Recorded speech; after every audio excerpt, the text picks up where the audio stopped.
Oke, selamat siang semuanya. Siap. Sebelum kita memulai pembicaraan, ada pertanyaan esensial yang mau saya tanyakan kepada kalian. Kira-kira pembelajaran coding itu penting atau tidak menurut kalian? Oke, baik. Terima kasih atas jawabannya.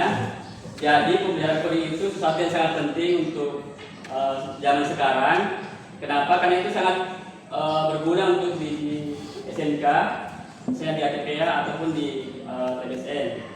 Misalnya kita bisa menciptakan sebuah sistem otomatis, pompa irigasi otomatis, atau sebagai alat monitoring. Jadi kita bisa monitoring kelembaban, kemudian dari suhunya, kemudian dari kelembaban tanah itu juga bisa dimonitoring dengan menggunakan IoT yang merupakan turunan dari coding.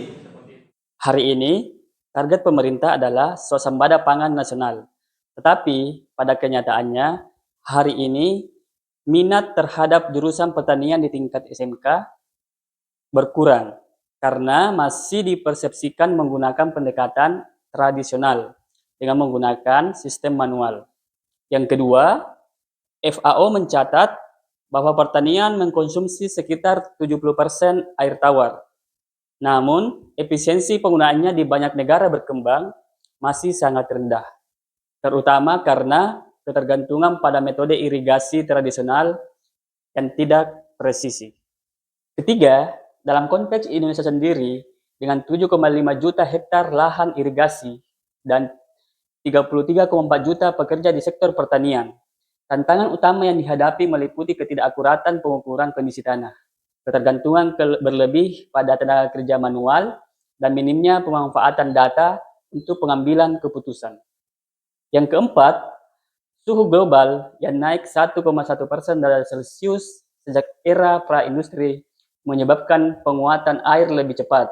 Sementara, perubahan pada curah hujan membuat prediksi kebutuhan air semakin sulit. Yang kelima, biaya terhadap biaya kerja terus meningkat, sementara produktivitas per hektar di banyak daerah masih stagnan. Kondisi inilah yang mendorong perlunya adopsi teknologi pertanian yang presisi, yang berbasis Internet of Things atau IoT, yang mampu memberikan solusi nyata melalui pengukuran real time dan kontrol otomatis. Yang kedua, melalui implementasi coding, maka guru berkolaborasi dengan murid dapat mengembangkan berbagai macam proyek transformatif dalam bidang pertanian. Yang ketiga, pemanfaatan kecerdasan buatan mendorong dalam mengembangkan proyek IoT. Secara detail, solusi transformatif yang saya tawarkan adalah implementasi coding dan kecerdasan buatan dalam smart farming berbasis IoT dengan mengembangkan proyek smart garden dapat mengoptimalkan penggunaan air hanya dengan mengaktifkan pompa saat tanah benar-benar kering. Yang kedua, membuat sistem monitoring real time untuk kondisi lingkungan seperti suhu, kelembaban udara, dan intensitas cahaya menggunakan sensor yang terhubung ke platform IoT dengan biaya efektif. Solusi transformatif yang ketiga adalah membangun antarmuka kontrol jarak jauh melalui smartphone yang memungkinkan petani mengoperasikan sistem penyiraman dari mana saja dan kapan saja. Dan yang terakhir, hal ini sangat relevan dengan SMK Negeri 1 Bulong Budong sebagai SMK di Mamuju Tengah karena memiliki lahan pertanian yang luas dan terdapat jurusan agribisnis, tanaman pangan, dan hortikultura atau ATPH. Oke, baik. Setelah kalian mengenali alat ini, alat pompa otomatis berbasis IoT, kira-kira apa yang bisa bermanfaat dari alat ini? Ada yang bisa jawab? Ya. Saya Pak, menurut saya alat ini sangat penting karena dapat menghemat waktu dan air, monitoring jarak jauh, pompa otomatis yang dilengkapi dengan data tanaman. Adapun komponen IoT yang digunakan dalam smart garden yang pertama adalah Arduino Uno, bertindak sebagai software untuk coding yang mana memproses semua data input dari sensor. Yang kedua, menggunakan sensor kelembaban tanah atau soil measure, mengukur jumlah air yang ada di dalam tanah. Ketika sensor mendeteksi bahwa tanahnya kering, sensor otomatis mengirimkan sinyal ke Arduino. Yang ketiga, menggunakan modul relay bekerja sebagai saklar elektronik yang mengontrol pompa air. Yang keempat, menggunakan pompa air yang berguna untuk memompa air dari reservoir atau tangki ke pabrik setiap kali modul relay mengaktifkannya. Untuk cara kerja atau flowchart dari proyek Smart Garden ini sebagai berikut. Jadi dimulai dengan Node MCU SP8266 sebagai microcontroller membaca sensor soil master untuk mengukur kelembaban tanah.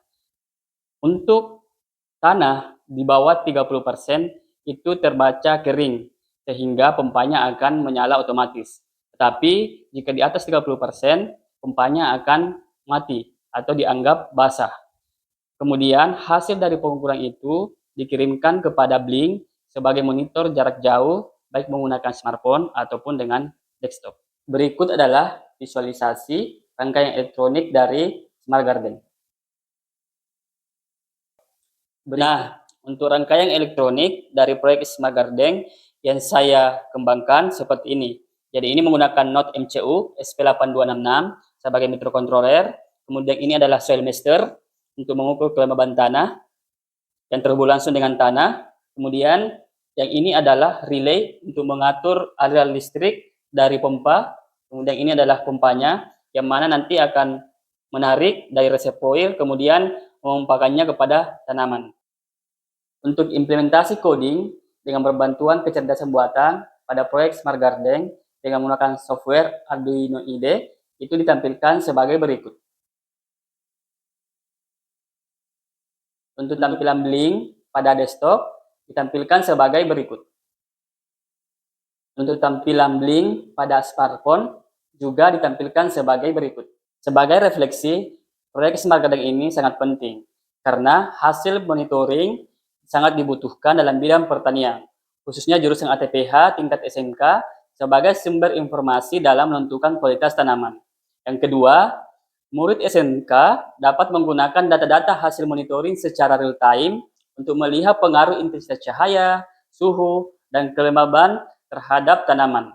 Yang ketiga, dengan bantuan sensor soil master, murid dapat dengan mudah mengukur kebutuhan air dari tanaman secara otomatis.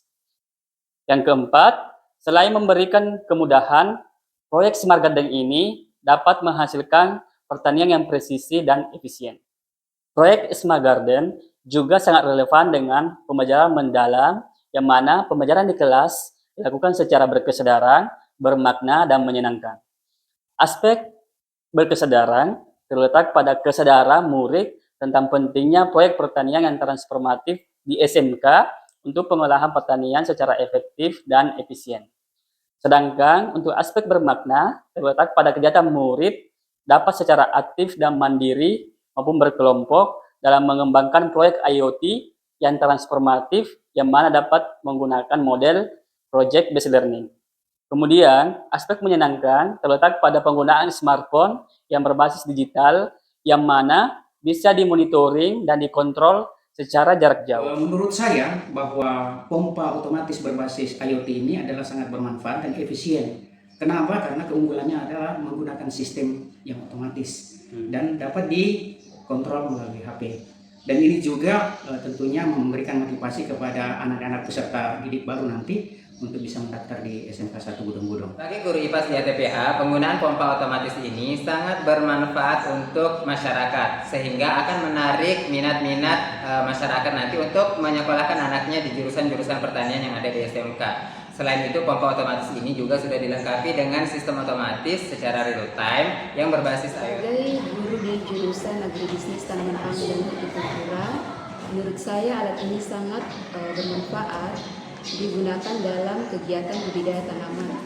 Nah, adapun salah satu manfaatnya yaitu bisa menghemat air dan bisa digunakan atau dimonitoring dalam jarak jauh.